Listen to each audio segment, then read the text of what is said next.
پھر دشمن کا حق ہے، اس کے بارے میں اللہ تعالیٰ فرماتا ہے کہ وقاتلوا فی سبیل اللہ الذین وقاتلوا فی سبیل اللہ الذین یقاتلونکم ولا تعتدوا ان اللہ لا یحب المعتدین، اور اللہ کی راہ میں ان سے قتال کرو جو تم سے قتال کرتے ہیں، اور زیادتی نہ کرو، یقیناً اللہ زیادتی کرنے والوں کو پسند نہیں کرتا۔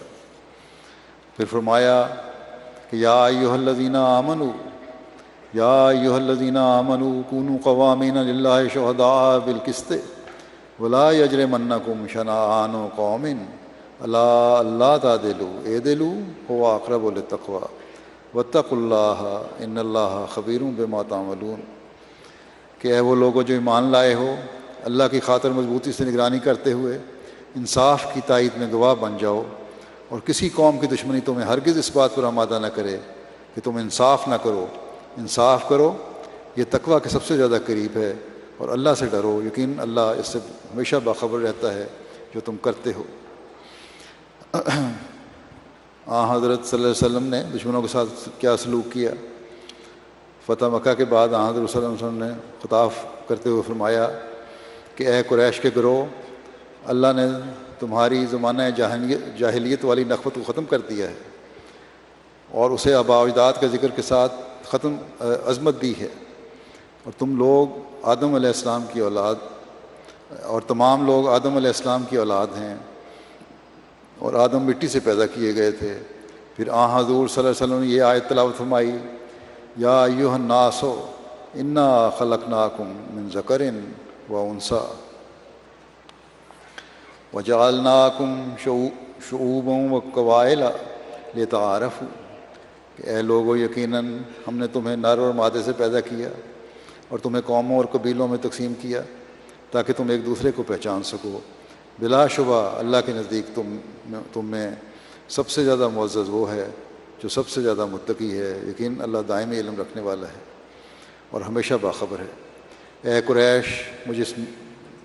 تم مجھ سے کس قسم کے سلوک کی توقع رکھتے ہو؟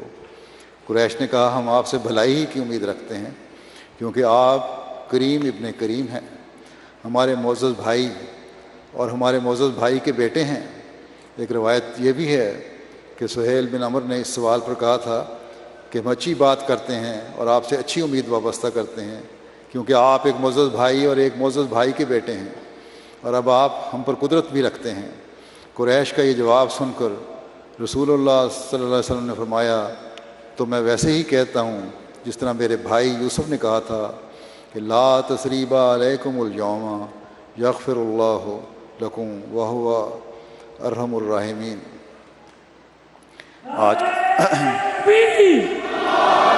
نعرہ تکبیر، محسن انسانیت، محسن انسانیت، رحمت للعالمین، رحمت للعالمین، اسلام احمدیت، غلام احمد کی، غلام احمد کی، نعرہ تکبیر۔ فرمایا، جاؤ تم سب آزاد ہو۔ حضور صلی اللہ علیہ وسلم کا یہ فرمانا تھا تو وہ لوگ ایسے نکلے جیسے وہ قبروں سے نکلے ہوں، بعد میں انہوں نے اسلام قبول کر لیا۔ حضرت مسیح موعود علیہ الصلوۃ والسلام فرماتے ہیں اس دشمن سے سلوک کے بارے میں ہی، لا یجرمنکم شنآن قوم علی الا تعدلوا اعدلوا هو اقرب للتقوی،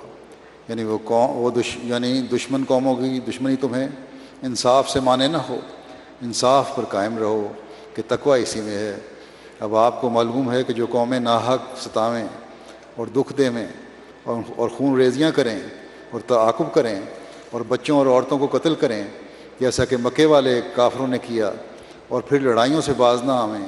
ایسے لوگوں کے ساتھ معاملات میں انصاف کے ساتھ برتاؤ کرنا کس قدر مشکل ہوتا ہے۔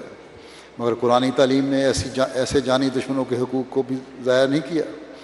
اور انصاف اور راستی کے لیے وصیت کی۔ انجیل میں اگرچہ لکھا ہے کہ اپنے دشمنوں سے پیار کرو، مگر یہ نہیں لکھا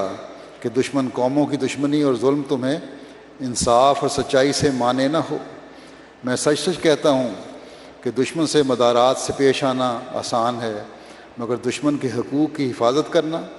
اور مقدمات میں عدل اور انصاف کو ہاتھ سے نہ دینا یہ بہت مشکل اور فقط جوان مردوں کا کام ہے۔ اکثر لوگ اپنے شریک دشمنوں سے محبت تو کرتے ہیں اور میٹھی میٹھی باتوں سے پیش آتے ہیں، مگر ان کے حقوق دبا لیتے ہیں۔ ایک بھائی دوسرے بھائی سے محبت کرتا ہے اور محبت کے پردے میں دھوکہ دے کر اس کے حقوق دبا لیتا ہے۔ مثلاً اگر ذمہ دار ہے تو چالاکی سے اس کا نام کاغذات بندوبست میں نہیں لکھواتا اور یوں اتنی محبت کے اس پر قربان ہوا جاتا ہے۔ بس خدا تعالیٰ نے اس آیت میں محبت کا ذکر نہ کیا بلکہ معیار محبت کا ذکر کیا، کیونکہ جو شخص اپنے جانی دشمن سے عدل کرے گا اور سچائی اور انصاف سے درگزر نہیں کرے گا وہی ہے جو سچی محبت بھی کرتا ہے۔